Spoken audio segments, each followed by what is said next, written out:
এই এতেকাফের ফজিলত এত বেশি রাসূলুল্লাহ সাল্লাল্লাহু আলাইহি ওয়াসাল্লাম এর ফজিলতের ব্যাপারে বলেন, মান ইতাকাফা ইয়াওমান ইবতিগা ওয়াজহিল্লাহি তাআলা জাআলাল্লাহু বাইনাহু ওয়া বাইনান নারি সালাসু খানাদিক কুল্লু খান্দাকিন আবআদু মা বাইনাল খাফিকাইন।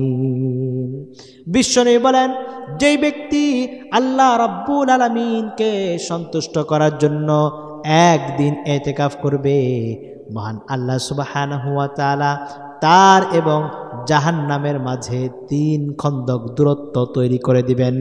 এক খন্দকের দূরত্ব হলো আসমান আর জমিনের দূরত্ব। ইতিকাফ এর শাব্দিক অর্থ হলো অবস্থান করা, আর পরিভাষায় ইতিকাফ বলা হয় মহান আল্লাহ সুবহানাহু ওয়া তাআলাকে সন্তুষ্ট করার জন্য নির্দিষ্ট কিছু শর্ত সাপেক্ষে নির্দিষ্ট সময়ের জন্য আল্লাহর ঘর মসজিদে অবস্থান করাকে ইতিকাফ বলে। আর এই ইতিকাফ মোট 3 প্রকার: ওয়াজিব ইতিকাফ, সুন্নত ইতিকাফ আর নফল ইতিকাফ। ওয়াজিব ইতিকাফ হলো মান্যতের ইতিকাফ। যেমন কোনো ব্যক্তি মানত করলো, আমার এই কাজটি যদি সম্পন্ন হয় তাহলে আমি আল্লাহর ঘর মসজিদে 3 দিন, 5 দিন, 7 দিন বা 10 দিন এভাবে সে নিয়ত করলো যে আমি ইতিকাফ করব। যদি তার ওই কাজটি সম্পন্ন হয় তাহলে যতদিন সে ইতিকাফের মান্যত করেছে, নিয়ত করেছে, ততদিন তাকে ইতিকাফ করতে হবে আল্লাহর ঘর মসজিদে। আর এটা হলো ওয়াজিব ইতিকাফ। 2 নম্বর হলো সুন্নত ইতিকাফ, যা রমজানের শেষ দশকের ইতিকাফ। আর রমজানের শেষ দশকের ইতিকাফ হলো সুন্নতে মুআক্কাদা আলাল কিফায়া, অর্থাৎ এমন আবশ্যকীয় সুন্নত যা এলাকার যে কোনো একজন ব্যক্তি যদি আদায় করে তাহলে সেই দায়িত্ব আদায় হয়ে যাবে।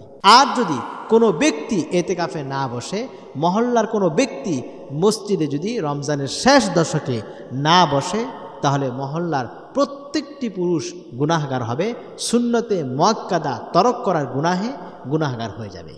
3 নম্বর ইতিকাফ হলো নফল ইতিকাফ। আর নফল ইতিকাফের নির্দিষ্ট কোনো সময়সীমা নেই। 5 মিনিট বা 10 মিনিটের জন্য ইতিকাফ করা যেতে পারে।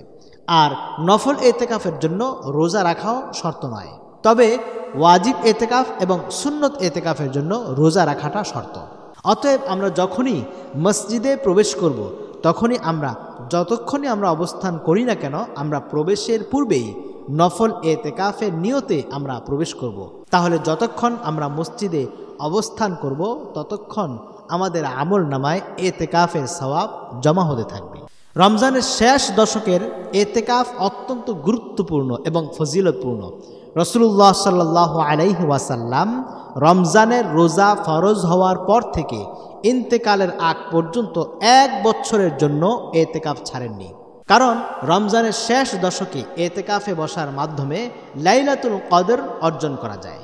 কারণ নবীজি বলেছেন, রমজানের শেষ দশকের বেজর সংখ্যার রাত্রিগুলোতে তোমরা লাইলাতুল কদর অনুসন্ধান করো। অতএব যে ব্যক্তি রমজানের শেষ দশকে ইতিকাফে বসে, সে বেজর রাত্রিগুলোতে পাওয়ার কারণে লাইলাতুল কদরও তার অর্জিত হয়ে যায়। কিন্তু অত্যন্ত আফসোস ও পরিতাপের বিষয়, আমাদের সমাজে অনেক গ্রাম গঞ্জে এবং পাড়া মহল্লায় রমজানের শেষ দশকে সুন্নতে মুআক্কাদা আলাল কিফায়া এর ইতিকাফে বসার জন্য কোনো লোক খুঁজে না পাওয়ার কারণে ভাড়া দিয়ে, বিনিময় দিয়ে ইতিকাফে বসানো হয়।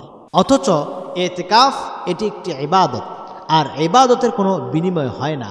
যদি কোনো মহল্লার মানুষ এভাবে পারিশ্রমিক দিয়ে বিনিময়ের মাধ্যমে কাউকে ইতিকাফে বসায়, তাহলে সেই ইতিকাফ মহান আল্লাহ সুবহানাহু ওয়া তাআলার দরবারে কবুল হবে না। ফলে সুন্নতে মুআক্কাদা আলাল কিফায়া তরক করার কারণে প্রত্যেকেই গুনাহগার হবে।